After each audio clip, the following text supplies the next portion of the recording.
Assalamualaikum semuanya. Sebelumnya saya ucapkan terima kasih karena masih terus mengikuti cerita bergambar di channel ini. Dan untuk kawan-kawan yang belum subscribe ke channel ini, dukung saya ya. Klik tombol subscribe dan klik logo lonceng untuk bisa berlangganan gratis di video cerita bergambar selanjutnya. Oke, sebagai imbalannya kali ini saya akan coba menggambar sekaligus bercerita tentang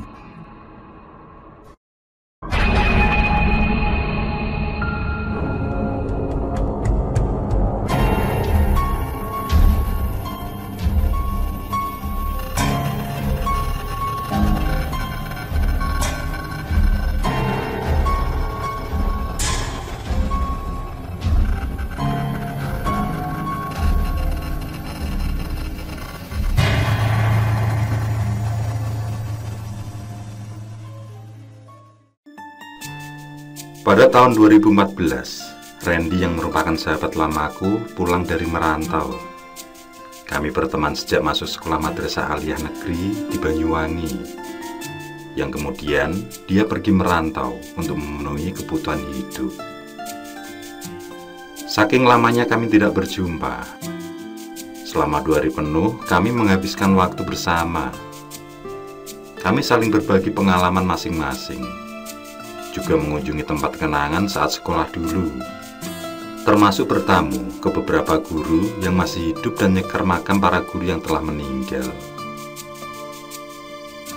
Hingga suatu malam, Randy menunjukkan satu ilmu yang dikuasainya saat dia berada dalam perantauan, yaitu ilmu kebatinan yang dia sebut ilmu penerawangan.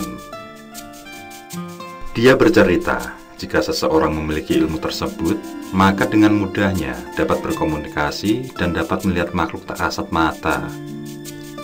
Dia pun menunjukkan ilmu tersebut di salah satu tempat wingit di desa kami. Memang, dulunya kami suka dengan hal mistis, termasuk berkeinginan untuk mengetahui alam lain. Sering juga kami mencari barang-barang asimat untuk pegangan saat terjadi perkelahian ataupun tawuran. Dan karena dasar itulah, akhirnya aku tertarik untuk mempelajari ilmu yang ia miliki. Kamu harus siap dengan pengalaman baru, Kim. Jangan sampai ketakutan saat kamu makhluk alam gaib dan melihat makhluk-makhluk yang menyeramkan di sana, ucap Randy meyakinkanku. Dengan mantap aku persiapkan diri untuk mengasah ilmu kebatinan tersebut. Sebelumnya, aku melakukan sholat tahajud untuk mendekatkan diri kepada Allah dan meminta petunjuk serta meminta ridhonya. Ya Allah, jikalau itu ilmu baik, berikanlah ridhomu untukku agar aku bisa menguasai ilmu tersebut. Dan jika ilmu itu jelek, janganlah engkau beri ridhomu untukku. Jauhkanlah hambamu ini dari kemusyrikan. Doaku begitu selesai sholat. Awal Februari 2015, aku sudah mulai mempelajari ilmu tersebut. Segala persyaratan yang diminta Randy sudah aku persiapkan. Kamu bisa menguasai ilmu ini tanpa harus melakukan ritual yang berat. Aku jamin, dalam waktu singkat, kamu akan dapat menguasainya, tutur Randy, yang kemudian menyuruhku mandi dengan air yang diberi kembang setaman. Setelah selesai, aku mulai menghafal beberapa mantra sebagai rapal pembuka. Kemudian, disuruhnya aku bersila, sambil mengosongkan pikiran dengan masih merapal mantra tersebut. Latihan awal itu belum membuahkan hasil. Aku belum bisa menembus tabir yang menghalangi untuk masuk ke alam gaib. Hingga saat latihan di malam ke-6, barulah aku mampu mengendalikan pikiranku. Tanpa terasa, anggota tubuhku seperti melayang, menembus ruang dan waktu. Aku telah mampu untuk masuk ke alam lain, melihat pemandangan tanpa cahaya yang tampak seperti dalam mimpi. Aku terus mengasah keilmuan tersebut. Sekitar 3 minggu kemudian, aku sudah mampu melihat makhluk gaib. Dan dalam waktu 2 bulan, akhirnya aku menguasai ilmu tersebut dengan sempurna. Aku mampu masuk ke alam gaib, mampu melihat dan berkomunikasi dengan penghuninya. Di malam pamungkas, aku kembali bermeditasi. Aku didatangi sesosok jin yang badannya tinggi besar, berwarna merah dengan ekor yang cukup panjang. Tampak pula 2 tanduk di kepalanya. Makhluk itu memberiku baju zirah emas dan memberiku perewangan naga yang panjangnya mencapai 500 meter. Itu akan membantuku dalam menyelesaikan berbagai masalah gaib. Mungkin juga untuk membantu orang lain yang membutuhkan. Tapi untuk saat ini, tetap saja aku masih percaya adanya Allah yang menjagaku selalu. Randy merasa terheran yang melihatku begitu cepat menguasai keilmuan itu. Padahal dia membutuhkan waktu lebih dari 6 bulan untuk mencapai tingkat sempurna. Itu semua atas ridho Gusti Allah, ucapku padanya. Itu semua benar, karena setiap sholat 5 waktu, aku meminta ridhonya agar dengan cepat mampu mempelajari ilmu tersebut. Dan Tuhan mendengar doaku.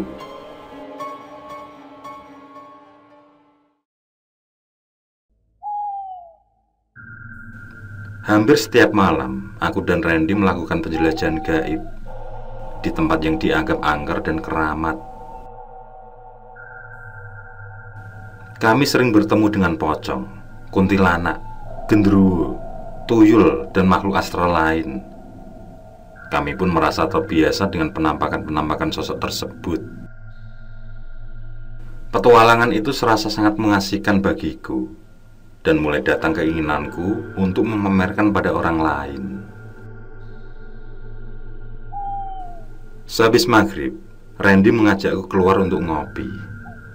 Tapi rencana itu batal saat aku kedatangan tamu yang merupakan teman lamaku, namanya Lutfi. Dia berasal dari Bondowoso.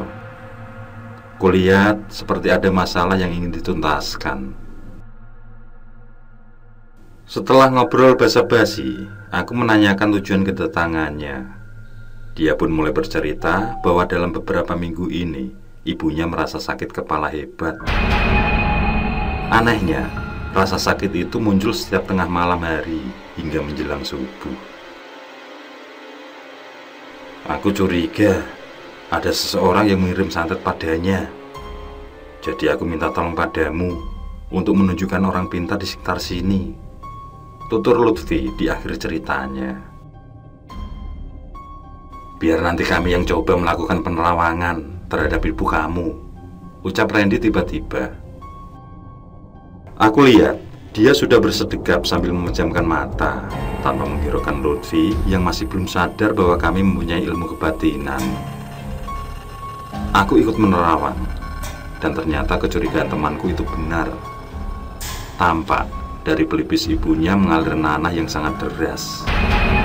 Aku bersama Randy juga melihat dengan cukup jelas ada serangan teluh dari seseorang yang membuat ibu Lutfi seperti itu. Aku dan Randy sama-sama membuka mata. Lalu aku ceritakan semua yang terjadi pada ibunya. Tapi aku merahasiakan tentang siapa orang yang telah mengirim santet tersebut untuk menghindari dendam dan prasangka buruk.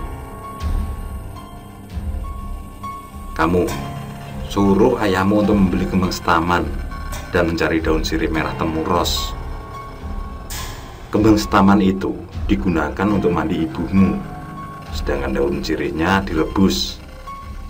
Setengah gelas air rebusan itu untuk diminum, dan sisanya untuk membasuh muka, tangan, dan kaki, ucap Randy mendahuluiku yang kemudian memberikan air putih untuk dicampurkan bersama air rebusan sirih. Selang 2 hari, Lutfi memberitahu kalau ibunya sudah membaik. Dan karena perihal tersebut, akhirnya banyak orang tahu tentang keilmuan yang kumiliki juga Randy. Mereka mulai membicarakan kami dari mulut ke mulut. Aku dan Randy akhirnya dikenal sebagai orang pintar. Bukan hanya dari kota Bondowoso atau kota Banyuwangi saja pasien yang datang, tetapi banyak pula yang dari luar daerah. Dengan banyaknya pasien yang puas dengan hasil yang sempurna, membuat aku merasa paling hebat, sombong, dan merasa tidak bisa ditandingi oleh dukun manapun. Sikapku mulai berubah menjadi keras kepala dan kurang menghargai orang lain. Hingga aku juga mulai melalaikan kewajibanku sebagai orang muslim, yaitu sholat.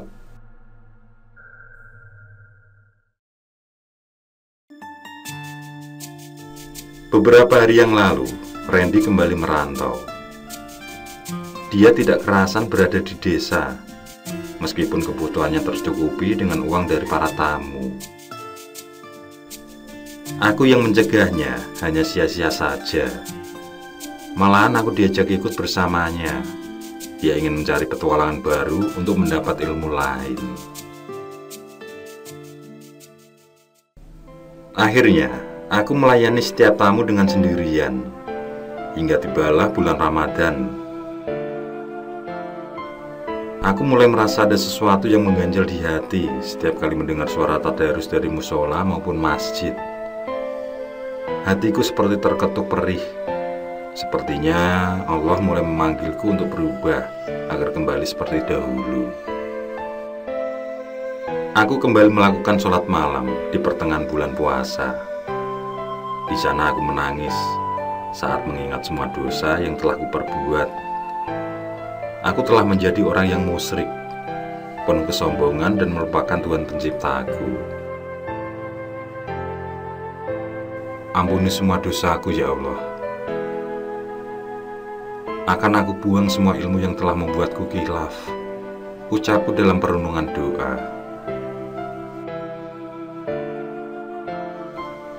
Setelah itu, aku mulai menolak setiap pasien yang datang.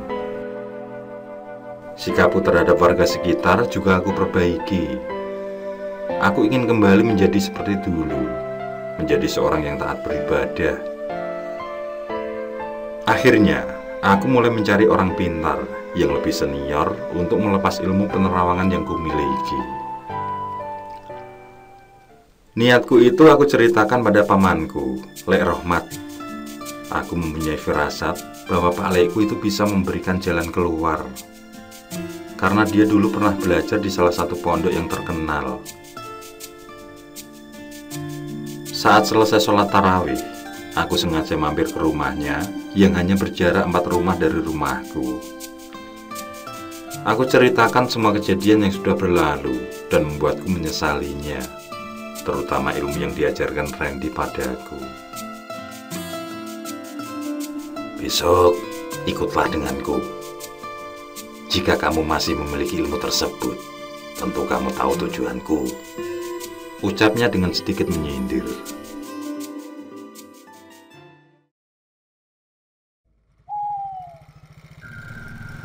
Tepat selesai sholat tarawih, kami berangkat naik sepeda motor. Lek Rohmat mengajakku menemui guru sufinya. Aku yang duduk di belakang, tiba-tiba merasakan suatu keanehan terjadi saat di perjalanan. Aku merasa dadaku sesak hingga sulit bernafas. Kemudian, aku melihat ada asap yang menggumpal terbang di atasku. Begitu asap itu menghilang, kembali kurasakan lega.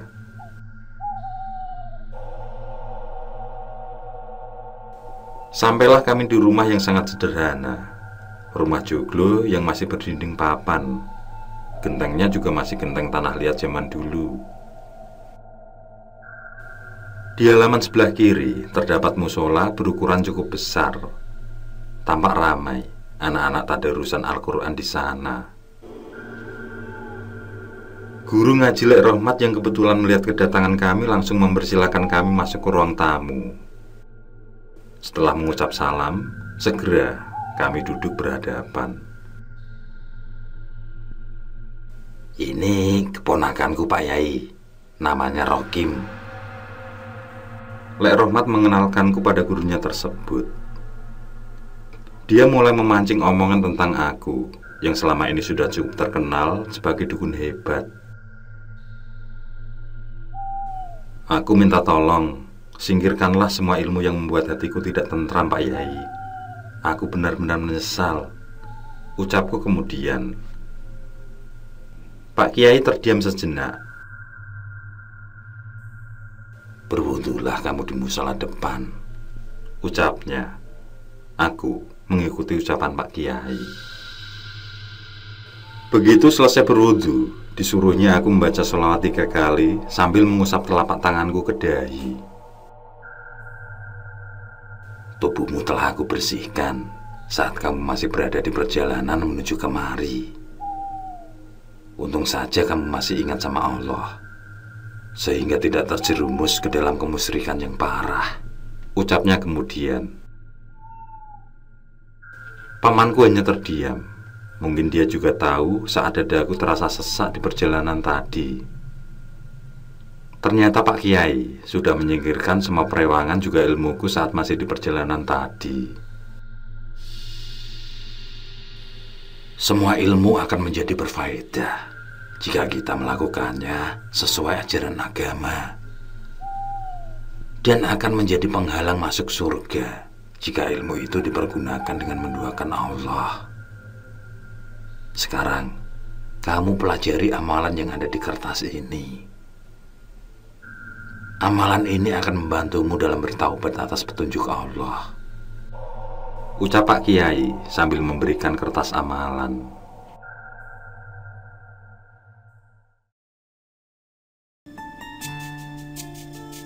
Setelah malam itu, badanku merasa sangat ringan dan terasa tidak ada beban. Sekarang aku sudah yakin bahwa ilmu dari Allah adalah ilmu terbaik. Aku terus belajar agama dari Pak Kiai, terus memperbaiki diri hingga merasa lebih baik daripada yang dulu berkat petunjuk Allah Subhanahu wa Ta'ala. Sementara Randy masih menjadi dirinya sendiri. Dia terus berkelana mengasah ilmu kebatinannya. Pak Kiai pernah bercerita bahwa kawanku itu beberapa kali mencoba berkomunikasi denganku lewat gaib. Tapi karena aku sudah menemukan jalan sendiri, lambat laun dia pun menjauh. Aku hanya mendoakan semoga Allah secepatnya membuka mata hati kawanku itu.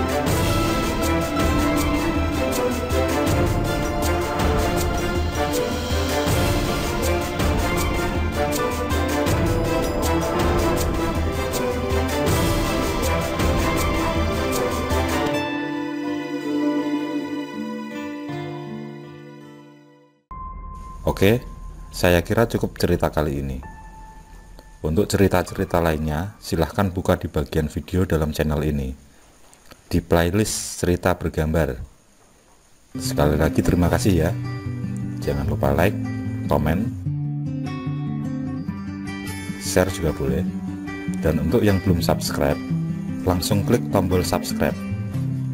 Semangat berkarya. Akhirul kalam, wassalamualaikum warahmatullahi wabarakatuh.